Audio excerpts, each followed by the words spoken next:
ከተጀመረ አንድ ዓመት ተኩል ያስቆጠረው የሱዳን የእርስ በርስ ጦርነት መልኩን እየቀያየረ ከካርቱም በመነሳት ወደ ምዕራባዊ ሱዳን በተለይም ወደ ዳርፉር ክልል መስፋፋቱን ቀጥሏል። የፈጥኖ ደራሽ ኃይሉ አዛዥ ጀነራል መሐመድ ሐምዳን ዳጋሎ ወይም ሄሜቲና ጦራቸው በሰሜን ዳርፉር በምትገኘው አልፋሸር ከተማ ባካሄዱት መጠነ ሰፊ ጥቃት ከ2500 እስከ 10000 የሚጠጉ ንጹሃን ዜጎች ህይወታቸውን እንዲያጡ አድርገዋል በሚል ክስ ቀርቦባቸዋል። ከዚህም ባለፈ ጦርነቱን የሚደግፉ የውጭ ኃይሎች ይገኛሉ መባሉ ጦርነቱ መቋጫ እንዳያገኝና ለበርካቶች ህይወት መጥፋት መንስኤ እንዲሆን አድርጎታል። ይህንንም ተከትሎ የዓለም መሪዎች ፊታቸውን ወደ ሱዳን እያዞሩ ይገኛሉ። የእንግሊዝ ጠቅላይ ሚኒስትር ኬር ስታርመር በሀገሪቱ እየደረሰ የሚገኘውን የሰብአዊ መብት ጥሰትን፣ የንጹሃን ዜጎችን ህይወት መቀጠፍን በመቃወምና እልቂቱን ለማስቆም ዓለም አቀፍ ጫና እንዲደረግ ጥሪ ማቅረባቸው ተሰምቷል። ጠቅላይ ሚኒስትሩ በቅርቡ በደቡብ አፍሪካ በተካሄደው የቡድን 20 የመሪዎች ጉባኤ ላይ በሱዳን ያለው ከፍተኛ እልቂትና የሰብአዊ መብት ጥሰትን በተመለከተ ከሀገራቱ መሪዎች ጋር ምክክር ማድረጋቸውን ገልጸዋል።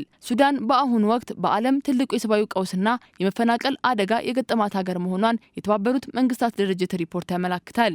እስከዛሬ ድረስ ከ150 ሺህ በላይ ሰዎች መሞታቸው የተዘገበ ሲሆን ከ12 እስከ 13 ሚሊዮን የሚሆኑ ሱዳናውያን ደግሞ ከቤት ንብረታቸው ተፈናቅለዋል። ከ21 ሚሊዮን በላይ የሚሆኑ ዜጎች ለከፍተኛ የምግብ እጥረት በመጋለጣቸው በሀገሪቱ አንዳንድ አካባቢዎች የረሃብ አደጋ የተደቀነ ሲሆን ከባድ የጤና ስርዓት ውድቀትም መከሰቱን ሪፖርቱ ይፋ አድርጓል። ሀገሪቱ እየደረሰባት የሚገኘውን ውድመት እንዲሁም የሱዳናውያንን ህይወት ለመታደግ በተደጋጋሚ የተኩስ አቁም ስምምነቶችን ለማድረግ ሙከራዎች የተደረጉ ቢሆንም አንዱ አካል ስምምነቱን ሲቀበል ሌላኛው ደግሞ እየጣሰው ስምምነቱ ተግባራዊ ሊደረግ አለመቻሉን መረጃዎች ይጠቁማሉ። በቅርቡ እንኳን አሜሪካና አረብ ሀገራት በተለይም ኳድ በመባል የሚታወቀው ቡድን ለ3 ወር ሰብአዊ እርዳታ እንዲገባ የሚያስችል የእርቅ እቅድ ይፋ ማድረጋቸው አይዘነጋም። ሆኖም እቅዱ በፈጥኖ ደራሽ ኃይሉ በኩል ቅቡልነት ቢያገኝም የሱዳን ጦር ግን እምቢታውን በመግለጹ ለጦርነቱ መባባስ ከፍተኛ ድርሻ እንዳለው ፖለቲከኞች ይናገራሉ። በተያዘው ሳምንት ደግሞ የፈጥኖ ደራሽ ኃይሉ ለ3 ወር የአንድ ወገን የተኩስ አቁም አድርጌያለሁ በማለት በድንገት ቢያሳውቅም የሀገሪቱ ጦር ውሳኔውን የስውር ፖለቲካ እንቅስቃሴ ነው በማለት ውድቅ አድርጎታል። በዚህም በሁለቱ ወገኖች መካከል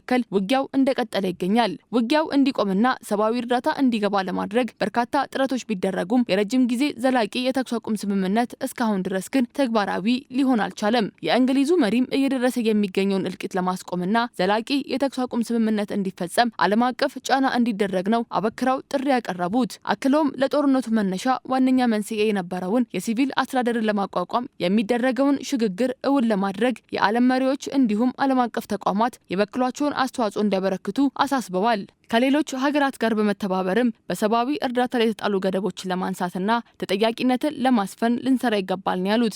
የውጭ ኃይሎች ጣልቃ ገብነት በስፋት እየተስተዋለበት ነው በሚባለው በዚህ ጦርነት የተባበሩት አረብ ኤምሬትስ ፈጥኖ ደራሹን፣ ግብጽ ደግሞ ብሔራዊ ጦሩን በድብቅ እየደገፉ እንደሚገኙ አንዳንድ መረጃዎች ያሳያሉ።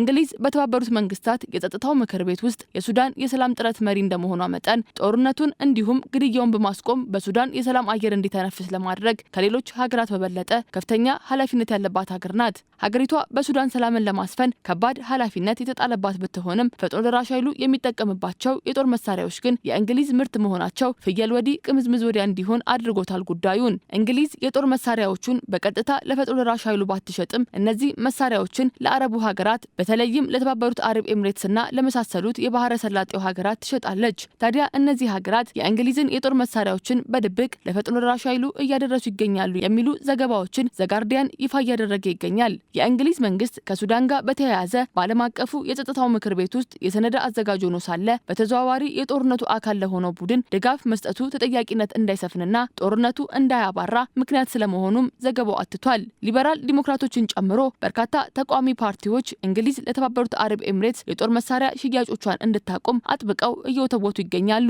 የተባበሩት አረብ ኤምሬትስ በበኩሏ ለፈጥኖ ደራሽ ኃይሉ ወታደራዊ ድጋፍ እንደምትሰጥ የቀረበባትን ክስ ደጋግማ አስተባብላለች።